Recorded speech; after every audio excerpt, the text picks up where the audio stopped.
Hello everyone, Vinaya Tembe बोलतेय। आज आपण वर्ब्स पाहणार आहोत।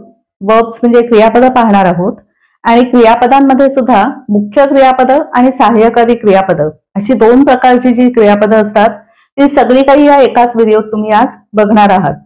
त्यामुळे व्हिडिओ निश्चित शेवटपर्यंत पहा, कारण तुम्हाला पूर्ण क्रियापद हे जे कन्सेप्ट आहे ती अख्खी कन्सेप्ट जर अख्खा व्हिडिओ तुम्ही पूर्ण पाहिलात तर संपूर्णपणे समजेल एवढं नक्की। त्यामुळे व्हिडिओ निश्चित शेवटपर्यंत पहा। आपण मेन वर्ब्स म्हणजे मुख्य क्रियापद, ऑक्झिलियरी किंवा हेल्पिंग वर्ब्स म्हणजे सहाय्यकारी क्रियापद सगळ्या प्रकारची या व्हिडिओमध्ये बघत आहोत। सो सुरुवात करूया। मुळात आधी डेली इंग्लिश प्रॅक्टिस असं मी हेडिंग दिलंय। आता डेली इंग्लिश प्रॅक्टिस, डेली म्हणजे रोज, इंग्लिश प्रॅक्टिस म्हणजे सराव।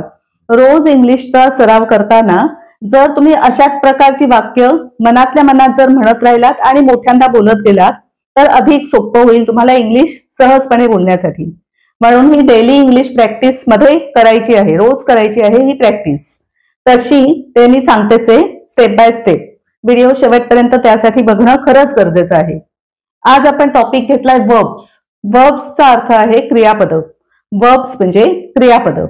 दोन मुख्य प्रकारची क्रियापद आपल्याला इंग्लिशमध्ये मिळतात आणि ती असतात मेन वर्ब्स, मेन वर्ब्स मुख्य क्रियापद, आणि ऑक्झिलियरी किंवा हेल्पिंग वर्ब्स, ऑक्झिलियरी किंवा हेल्पिंग वर्ब्स म्हणजेच सहाय्यकारी क्रियापद। आता हा काय प्रकार आहे ते जसं मी वाक्य तुम्हाला एक्सप्लेन करत जाईन त्यानुसार सांगत जाईन। सुरुवात करते वाक्याना।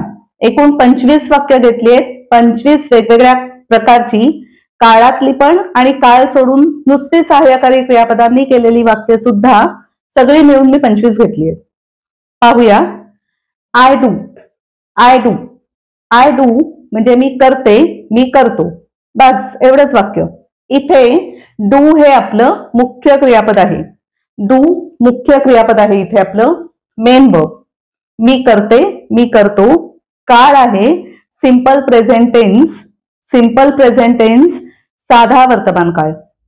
दुसरं वाक्य I did, I did, did हे आपलं मुख्य क्रियापद या वाक्यात, मेन वर्ब आणि डीड असल्यामुळे काळ आहे साधा भूतकाळ सिंपल पास्ट टेन्स। मग आय डीडचा अर्थ होतो मी केलं, मी केलं। तिसरं वाक्य I will do, I will do, I will do याच्यात विल आणि डू दोन्ही मिळून क्रियापद बनलंय। विल डू हे आपलं क्रियापद आहे। सगळ्या 25 वाक्यांमध्ये आय हा सब्जेक्ट आहे। सब्जेक्ट म्हणजेच कर्ता आहे। आय कर्ता म्हणून घेतलाय आणि पुढे क्रियापद आहे। एकतर ते मुख्य क्रियापद तरी आहे किंवा ते ऑक्झिलियरी म्हणजे सहाय्यकारी क्रियापद तरी आहे। तेच सांगते मी काय काय प्रकार आहे तो। तर तिसरं वाक्य I will do, will do क्रियापद झालं। विल नेहमी भविष्यकाळ दाखवतो आणि म्हणून हे वाक्य आहे सिंपल फ्युचर टेन्स साध्या भविष्यकाळातलं वाक्य। आणि आय विल डू चा अर्थ आहे मी करेन, मी करेन। त्याच्या पुढे I am doing, I am doing, I subject करता, एम डुईंग म्हणजेच क्रियापद झालं वर्ब। आय एम डुईंग मी करत आहे, आय एम डुईंग मी करत आहे आत्ता, म्हणून तो काळ आहे present continuous tense, present continuous tense चालू वर्तमान काळ। त्याच्या पुढे I was doing, I was doing, I subject म्हणजे करता, वॉज डुईंग हे आपलं क्रियापद म्हणजेच वर्ब आहे आणि वॉज डुईंग म्हणजे मी करत होते, मी करत होतो, करत होते किंवा करत होतो म्हणजे वॉज डुईंग। त्यामुळे काळ आहे past continuous tense, past continuous tense म्हणजेच चालू भूतकाळ। त्याच्या पुढे I will be doing, I will be doing, I subject म्हणजे करता, विल बी डुईंग हे आपलं वर्ब क्रियापद आणि आय विल बी डुईंगचा अर्थ आहे मी करत असेन, मी करत असेन। काळ आहे साधा भविष्यकाळ, सॉरी चालू भविष्यकाळ, चालू भविष्यकाळ म्हणजेच future continuous tense, future continuous tense.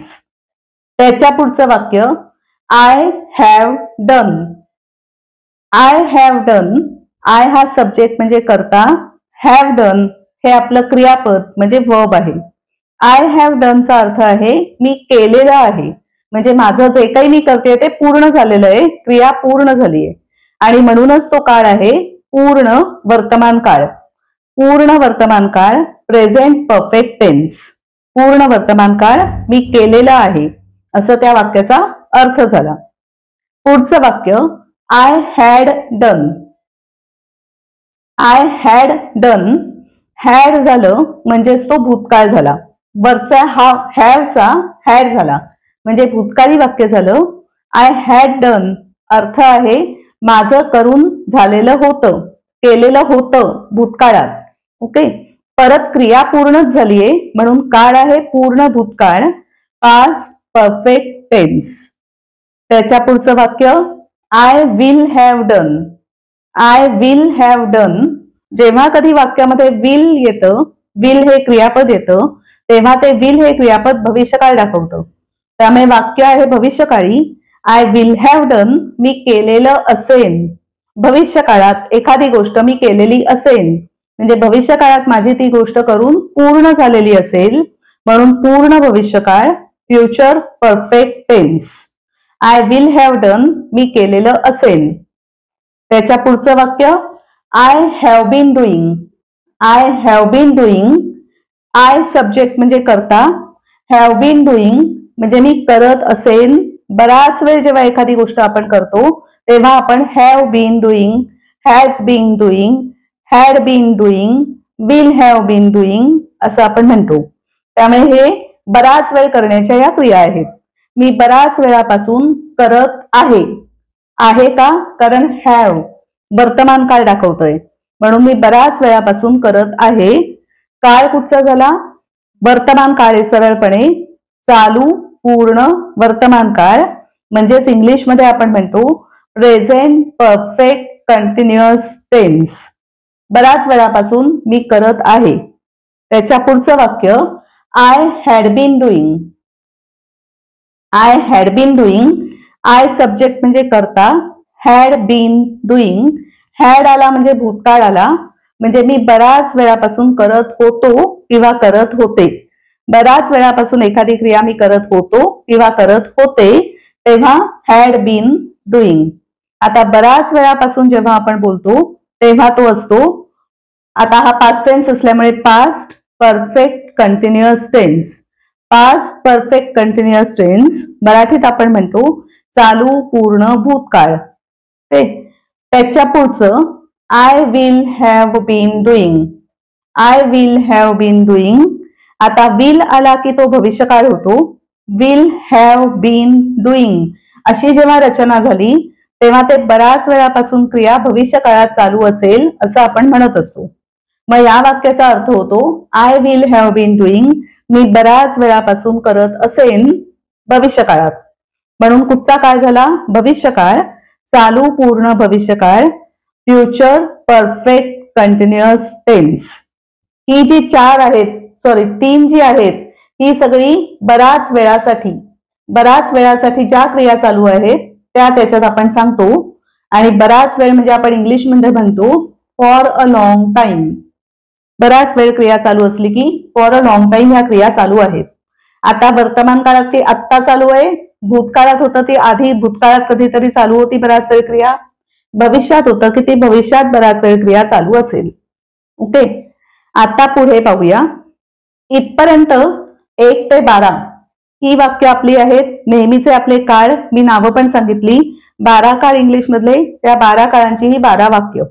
Okay, आता 13 पासून 25 पर्यंत जे आहे ते आहेत ऑक्झिलियरी वर्ब्स म्हणजेच सहाय्यकारी क्रियापदांची वाक्य. ओके, कशी ती पाहूया. ती काळांमध्ये आपण नाही वापरत, ते काळ नसतं, ते वाक्य तसंच असतं, फिक्स असतं, ते काळांमध्ये बसत नाहीत. 13 ते 25 ही वाक्य काळांमध्ये नसतात. तर पहिलं बघूया त्यातलं 13वं, I should do. I should do. आता इथे 13 पासून 25 पर्यंत डू हे क्रियापद आपलं मुख्य क्रियापद आहे. 13 पासून 25 पर्यंतच्या वाक्यांमध्ये डू म्हणजे करणे हे आपलं मुख्य क्रियापद आहे. त्या क्रियापदाच्या मागे जे दुसरं क्रियापद आलंय ती आहेत ऑक्झिलियरी वर्ब्स, सहाय्यकारी क्रियापद, ज्यांचा अर्थ प्रत्येक वाक्यात वेगवेगळा आहे.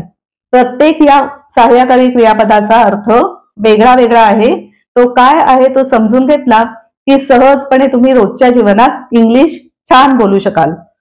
मग आता पहिलं आय शुड डू, मी करायला हवं. आय शुड डू, मी असं असं करायला हवं. असं असं मी करायला हवं असं म्हणताना आपण शुड वापरायचंय. डू आपलं क्रियापद बदलू शकतो आपण. आय शुड डू, इथे डू मुख्य क्रियापद करणे.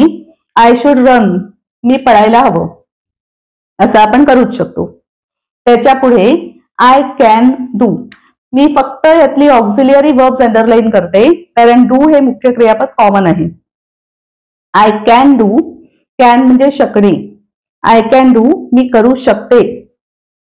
I must do, I must do, मी करायलाच हवं. मस्ट, करायलाच हवं, compulsory. I have to do, परत हॅव टू पण तोच अर्थ आहे, मला करायलाच हवं.